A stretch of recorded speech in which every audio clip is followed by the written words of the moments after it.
Mko vizuri. Kwanza nichukue fursa hii nimshukuru Mwenyezi Mungu kwa kutujalia afya nzuri na leo hii tukaweza kuja katika kijiji chetu cha Nalingu. Ndugu zangu wa Nalingu, mimi niliosimama mbele yenu kwa majina ninaitwa Shamsia Azizi Mtamba.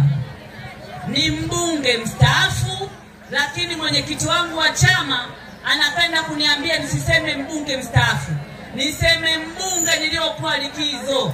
Najua wana Nalingu mtanipa kura za kutosha kwa mazuri niliyofanya. Ndugu zangu wa Nalingu, leo hii tumekuja mbele yenu. Tumekuja kuomba kura. Nimekuja kumwombea kura ndugu yangu, kaka yangu Saidi Ali Amri na kutosha. Tunawaomba sana. Hapa itajiki nguvu kubwa. Lakini pia ndugu zangu wa Nalingu, ni watooni uoga. Jamaa zetu wale wameshindwa hoja. Sasa hivi kazi yao ni kuwatisha viongozi wa chama changu, lakini pili kuwatisha wananchi nini? Kwamba siku ya kupiga kura kutakuwa na vurugu, msiende kupiga kura.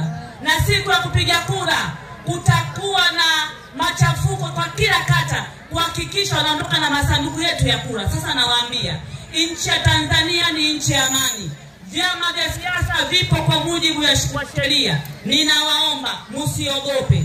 Nendeni mkapige kura kwa amani, hakutakuwa na vurugu.